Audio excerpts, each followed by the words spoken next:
Hello students, welcome to my nurture. मैं हूं कृष्णा। कैसे हैं आप सब लोग? मस्त, बढ़िया। तो चलिए स्टार्ट करते हैं आज हम लोग फार्माकोलॉजी का चैप्टर नंबर 3, जिसके अंदर हम लोग पढ़ने वाले हैं ड्रग्स एक्टिंग ऑन द आई। हमारी आंखों पर जो ड्रग्स इस्तेमाल करेंगी, जिसके अंदर हम लोग सबसे पहले पढ़ने वाले हैं मायोटिक्स के बारे में। मायोटिक्स क्या होते हैं सबको पता है, जो हमारे प्यूपिल्स, जो आंखें होती हैं, आंखों के अंदर प्यूपिल होता है, उसको सिकोड़ दे, जो कॉन्स्ट्रिक्ट कर दे। ठीक है ना। तो डेफिनेशन के हिसाब से अगर हम बात करें तो बड़ा सिंपल है हमारे पास। Miotics are drugs that causes constrictions of pupil, जो पीपल को कॉन्स्ट्रिक्ट करा दे। तो देख सकते हैं हम लोग, ये कॉन्स्ट्रिक्शन हो रखा है पीपल का और ये डायलेट हो रखी है। ठीक है ना। People is constituted by parasympathetic nerve stimulation. हम सबको पता है सिंपैथेटिक और पैरासिम्पैथेटिक, है ना। सिंपैथेटिक में क्या होता था, डर लगने पर जो जो एक्टिविटी होती थी, है ना, आंखें फैल जाती थी, पसीना छूटने लगता था।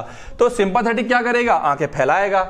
ठीक है, तो इसको ध्यान रखेंगे। यहां पर सिंपैथेटिक आंखें फैलाता है, डायलेट कौन कर रहा है, सिंपैथेटिक, और कॉन्स्ट्रिक्ट कौन करेगा, पैरासिम्पैथेटिक। ठीक है ना। बिल्कुल दिमाग में क्लियर कट बातें रखना, जिससे कि ये ड्रग्स को तुम लोग माइंड में सेट कर सको। ठीक है। ओके, तो पैरासिम्पैथेटिक क्या कर रहा है, यहां पर सिंपैथेटिक क्या कर रहा है, डायलेट कर रहा है। पैरासिम्पैथेटिक क्या कर रहा है, कॉन्स्ट्रिक्ट कर रहा है। तो या तो हम सिंपैथेटिक की एक्टिविटी को रोक दें, ब्लॉक कर दें, या हम लोग पैरासिम्पैथेटिक की एक्टिविटी को बढ़ा दें। सिंपैथेटिक को रोके, पैरासिम्पैथेटिक को बढ़ा दें। ठीक है। अब थोड़ा सा यहां पर क्या है देख लेते हैं। फर्स्ट ईयर में तुम लोगों ने आंखों के स्ट्रक्चर के बारे में बहुत अच्छे से पढ़ा होगा। यहाँ पे थोड़ा सा समझते हैं। ये हमारे आसपास क्या होती है, आइरिस कहते हैं इसको, हम लोग क्या बोलते हैं, आइरिस कहते हैं। बीचा बीच में जो होता है उसको हम लोग क्या बोलते हैं, पीपल बोलते हैं। अब दो तरीके की मसल्स पाई जाती है यहाँ पर। ठीक है, एक ये वाला पार्ट है, ठीक है, और एक ये बाहर वाला, ये ऐसा ऐसा पार्ट होता है। ठीक है, और ये कुछ पार्ट कैसा है, ऐसा ऐसा पार्ट है, ऐसा ऐसा ऐसा ऐसा। ठीक है। तो ये बाहर वाली मसल्स होती हैं, इनको हम लोग क्या कहते हैं, रेडियल मसल्स कहते हैं। और जो हमारी अंदर मसल होती है, इनको हम सर्कुलर मसल्स कहते हैं। जो अंदर वाली होती है सर्कुलर मसल्स कहते हैं। पढ़ा होगा फर्स्ट ईयर में, थोड़ा सा रिवाइज करवा रहा हूं बस मैं। अब जब ये बाहर वाली मसल्स क्या करती हैं, रिलैक्स रहती हैं, बाहर वाली मसल्स रिलैक्स रहती हैं, और तो अंदर वाली मसल्स क्या करती हैं, कॉन्ट्रैक्ट करती हैं। तो जब इसको क्या करेंगी, ये कॉन्स्ट्रिक्ट करवा देती हैं। तो इंस्फिंक्टर मसल्स, इनको हम लोग क्या बोलते हैं, कॉन्ट्रैक्टेड इंस्फिंक्टर मसल्स। और जो बाहर वाली उनको हम लोग क्या कहते हैं, डायलेटर। डायलेटर क्यों बोल दिया, क्योंकि ये इसको डायलेट करवाती है। ठीक है। तो जब डायलेटर मसल एक्टिव हो जाती है, यानी कॉन्ट्रैक्ट करेंगी, तो ये पुतली फैल जाएगी। जब इंस्फिंक्टर मसल कॉन्ट्रैक्ट करती है तो पुतली छोटी हो जाती है। ये बात समझ में आ रही है। Working of iris, constricted, dilated, कुछ याद आया? ठीक है, बिल्कुल इसी हिसाब से चलना है हमको। अब देखो मसल्स ऑफ आइरिस, थोड़ा सा इसीलिए मैंने यहाँ पे इसको रिवाइज कराने के पर्पज से यहाँ पे डाला है कि डायलेटर पीपुले, डायलेटर क्या करेगा, डायलेट करवाता है। इसके पास डुअल नर्व सप्लाई होती है। डुअल नर्व सप्लाई मतलब भाई आंख के पास सिंपैथेटिक और पैरासिम्पैथेटिक दोनों नर्व्स आती हैं, तो उसको कहते हैं डुअल नर्व सप्लाई। यहां पर दोनों मसल दोनों आ रही हैं, सिंपैथेटिक एंड पैरासिम्पैथेटिक, दोनों नर्व की सप्लाई है। ठीक है। Sympathetic adrenergics are stimulatory while parasympathetics are inhibitory. Dilator pupillae, dilate करने वाले को कौन स्टिमुलेट करते हैं, सिंपैथेटिक, यानी कि सिंपैथेटिक में क्या होगा, डायलेट हो जाता है। पैरासिम्पैथेटिक उसको क्या करता है, इनहिबिट कर देगा। इंस्फिंक्टर पीपुले, इंस्फिंक्टर पीपुले, इसको कौन एक्टिव करता है, ये भी क्या है, डुअल नर्व सप्लाई है। ये भी क्या है, डुअल नर्व सप्लाई। इसके पास भी, इस इंस्फिंक्टर जो बीच में था उसके पास भी क्या है, दोनों नर्व्स की सप्लाई होती है। यानी कि दोनों नर्व्स कौन, यानी कि अपना सिंपैथेटिक एंड पैरासिम्पैथेटिक। तो डायलेटर, ध्यान रखना है, डायलेटर। ठीक है ना। डायलेटर मसल्स डायलेट कराएंगी, इंस्फिंक्टर मसल्स वो कराएंगी। जब डायलेट रिलैक्स रहती हैं तो इंस्फिंक्टर कॉन्ट्रैक्ट रहेंगी, और इंस्फिंक्टर रिलैक्स रहेंगी तो डायलेटर क्या करेंगी, कॉन्ट्रैक्ट करेगी। तो ध्यान रखना, डायलेटर फैलाने का काम करती है, जब ये कॉन्ट्रैक्ट करती है, जब ये सिकुड़ेंगी, इस तरह सिकुड़ती हैं तो बीच वाला पोर्शन बढ़ जाता है। ठीक है। तो अब इंस्फिंक्टर पे क्या हो रहा है, पैरासिम्पैथेटिक मस्क्रेनिक्स आर स्टिमुलेटरी। अब जो इंस्फिंक्टर है उसमें पैरासिम्पैथेटिक मस्क्रेनिक क्या है, स्टिमुलेटरी है, while sympathetics are inhibitory. Out of 5 muscarinic receptor M3 is present in the ciliary muscle. बता रहा है मस्क्रेनिक पर M3 पाया जाता है।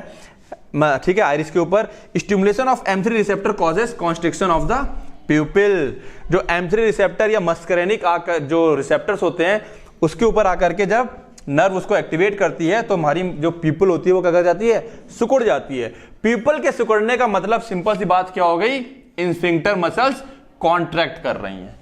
इंस्फिंक्टर मसल्स, कौन सी मसल्स कॉन्ट्रैक्ट कर रही हैं, इंस्फिंक्टर मसल्स। ठीक है ना। किस सिस्टम ने इसको कॉन्ट्रैक्ट कराया होगा, सिंपैथेटिक की पैरासिम्पैथेटिक, पैरासिम्पैथेटिक। ये बातें आपस में कोरिलेट रहेंगी, ठीक है। यहां पर इंस्फिंक्टर मसल रिलैक्स रहेंगी बट डायलेटर मसल कॉन्ट्रैक्ट करेंगी, खींचेंगी इसको और इसे फैला देंगी, इसको हम लोग कहां पढ़ेंगे, मेडियाटिक्स में, जो अपना नेक्स्ट लेक्चर होगा इसके बाद। नाउ क्लासिफिकेशन, अब मायोटिक्स, पैरासिम्पैथोमिमेटिक ड्रग्स, ठीक है, हम उसी के हिसाब से यहां पढ़ेंगे क्योंकि हमें यहां क्या करवाना है, कॉन्स्ट्रिक्ट करवाना है ना। कॉन्स्ट्रिक्ट कराने का काम कौन करते हैं, पैरासिम्पैथेटिक। इसीलिए यहां पे पैरासिम्पैथेटिक और सिंपैथेटिक को मैंने डिस्कस किया था ताकि बातें फिर से क्लियर हो जाएं। अभी कंफ्यूजन है तो तुरंत चले जाएं वापस उस लेक्चर में जहां मैंने इसको डिस्कस कर रखा है। अब कुछ है डायरेक्टली एक्टिंग या एगोनिस्ट, जिसमें एसिटाइल कोलिन, बेथनिकॉल और पिलोकार्पिन, ये तो है ही बड़ा कॉमन।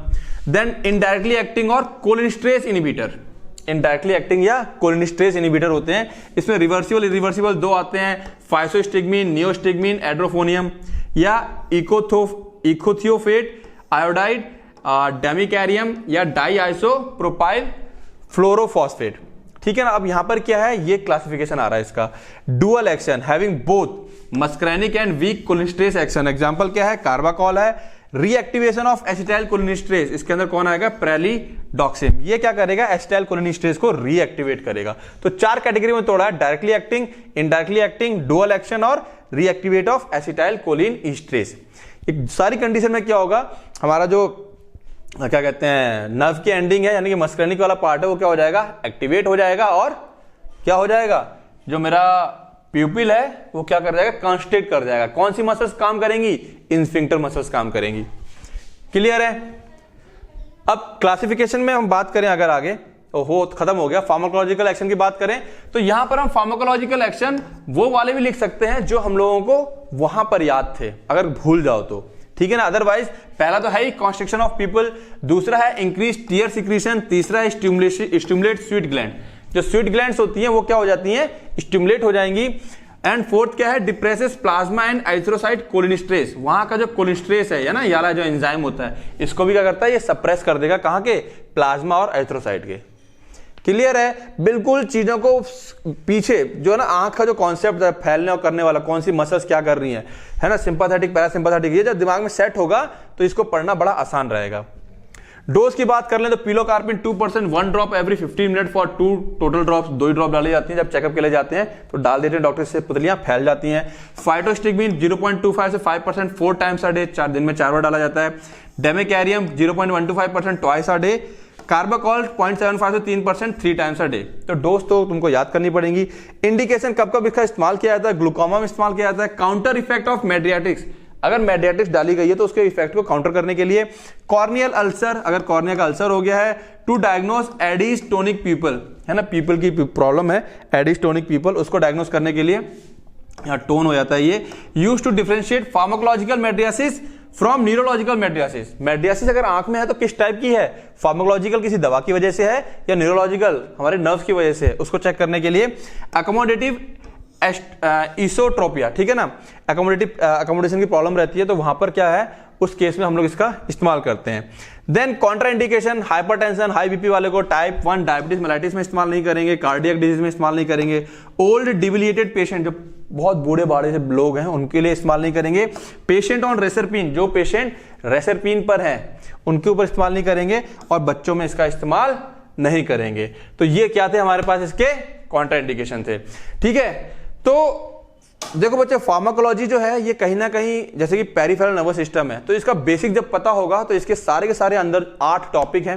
सबसे पहला बेसिक हमारे पास क्या था, neuro humoral transmission, then sympathetic parasympathetic. ये दो बातें जब पकड़ लोगे अच्छे से तो क्या हो जाएगा, चीजें एकदम से क्लियर हो जाएंगी, ठीक है ना। और ये 8 के 8 लेक्चर को कोरिलेट करके पढ़ पाओगे, ठीक है। और करना क्या है, ये तो सब लोगों को तुम लोगों को पता ही है, क्या करना है, रिवीजन करना है।